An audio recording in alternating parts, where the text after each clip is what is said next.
Tony Boselli, Jackson Jaguars Radio Network, color analyst for the games. And Tony, when you played, you were the first draft pick for the Jacksonville Jaguars expansion team. And in '99, you guys were a win away from the Super Bowl. Since then, not one divisional title. How do you summarize what has happened to this team over the last decade and a half? Oh, it hasn't been great, that's for sure. Tom Coughlin, they ended up letting Tom Coughlin go, I think, in '03, and since then it was just not really very consistent, up and down, and changing ownership and a bunch of GMs and coaches and different guys. And I think they've got to figure it out that they got the right guys now, and they kind of did it the right way this time. In my opinion, they started fresh, went young, and said, let's build it the right way so it can be sustainable. So hopefully that's correct, and hopefully they have this in the right direction now. When you look at Blake Bortles, is this the right quarterback to take this team into the future? Yeah, I think it is. You guys know as much as anyone how big a deal that is finding the guy who can be your franchise quarterback. And if you look at what Blake's done this year, the improvement from year one to year two, just the decision-making's improved. And he has all the things, if you're around him, as much as I am, he has all the things that you want in a quarterback. He's tough. Guys gravitate to him. He's a leader. He has a very short memory in the sense he can move on to the next thing, good or bad. I think he has a lot of great qualities that can help him become a good quarterback. Former Jacksonville Jaguars offensive tackle Tony Boselli, the first draft pick ever for the expansion Jaguars team, now does color analyst for the radio call. Tony, this team is 2-5, but are the Jaguars in this division good enough to be in the playoffs? In the AFC South, they can, and no other division of football can they. But in AFC South, yeah, I mean it's not a good division right now. You got the Titans who fired their coach. There's all kinds of issues around the Texans, and they don't have a quarterback. And then Andrew Luck is beat up, and their roster is not very good. And so you got the Jaguars who really, they missed a field goal in Indy. They should have beat them, and they've blown a couple fourth quarter leads. Besides that, so they are 2-5. They're a young team, but they're getting better.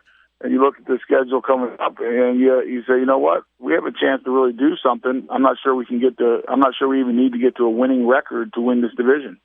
Tony's a guy who has been in the trenches, 5-time Pro Bowler, and so many accolades. You look at a team like the Jets; they've lost 2 games. They're embarrassed by Oakland. Is this a bad time to play that New York Jets team? I don't know. You can go either way on that. If they had won the last 2 and they're on a roll and feeling really confident, good about themselves, maybe that's the worst time. The other side of it, they're mad, they're upset. But I always thought this, whether you win or lose the week before, if you're a good team, you're going to be ready to play, and you want to do your best. And all the emotion of the week before is out the door once they kick the ball, at game time. I actually like the matchup for the Jags because of how the Jets play. They're a running team. The Jags are pretty good at stopping the run.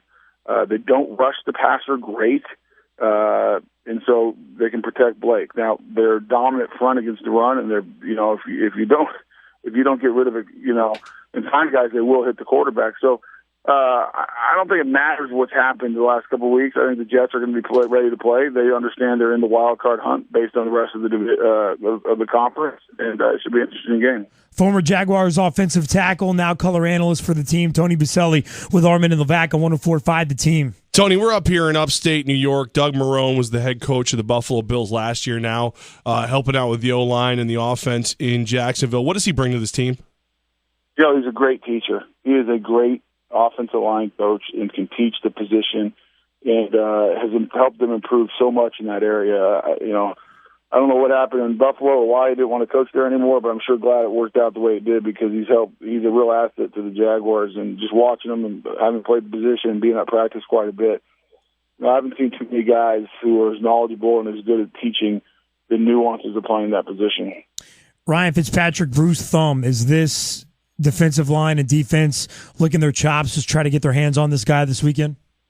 Yeah, I think so. I think, playing offensive line, I had the feeling every game those defensive linemen were trying to lick their chops to get to the quarterback. That's all they want to do nowadays is sack the quarterback. That's how they get paid. That's how they get recognized. So, they're going to come after him. But that's not what it's about this week, in my opinion. You got to stop Chris Ivory in that run game, and because if they get that going, then they're a tough team. But if you can stop Chris Ivory and shut him down and make Ryan Fitzpatrick beat you, I'm okay with that. I'll take my chances. Can they? What's the Jaguars' defensive line look like? Can they make that happen?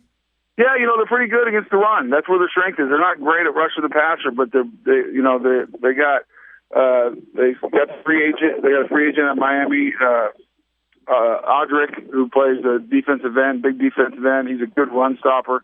Roy Miller's a nose. He's a big guy. The Paul wasn't he? The middle linebacker is better against the run than the pass. And really, that's where their strength is. So now the problem with that is that Jets' offensive line's been doing a good job in. And Chris Ivory's been a battering ram. You watch that guy run. Very rarely does the first guy bring him down. He's just so physical. So it'll be a test for the Jags defense. Tony, every Thursday we're joined by a former teammate of yours, Derek Brown, tight end. Do you have any embarrassing stories about DB that we could possibly use to make the man blush on the air? I would never do that to my man. I'm tempted because he went to Notre Dame. Yes. And he is a Golden Domer, and I don't like Domers. But as a former Jag, I can't sell my man out. Oh, man, all right. Yeah, you of course, USC guy. Well, we'll tell you, we've always looked at DB and said, man, big, strong football guy and any kind of pressure, always keeps it cool, calm, and collected. Tony, we brought him with us yesterday to Bristol, and I swear to you, we got on the Sports Center set, and he just giddied out taking pictures like, ooh, selfie. It was a blast, man. The one thing about DB, he's a little bit of a pretty boy. Yeah, okay. I like it. I would agree with that. I think that's fair. Yeah. I think it's fair. He was always one of the guys dressed real nice. Everything's in line, nice and crisp and clean, and a little bit of a pretty boy. That's all right though. I think he'll own that. Yeah. Well, we've asked him before how much neon he used to wear in the '90s, and he just chuckles. So we think we know the answer to that. Tony Boselli, you'll hear him on the call from the Jacksonville Jaguars this weekend. Color analyst coming to New York. Jags playing the Jets. You like the Jags' chances in this one? It sounds like you're pretty optimistic. Yeah, I do. The Jets are a better team right now, but I like the matchup, and I like how the Jags are starting to play. And that the Jags' offense has a lot of really good young players, and I'm looking forward to see how they respond to that Jets defense. Tony Boselli at Tony Boselli on Twitter. Tony, great talking to you, man. This was fun. Thank you so much for your time. Anytime, guys.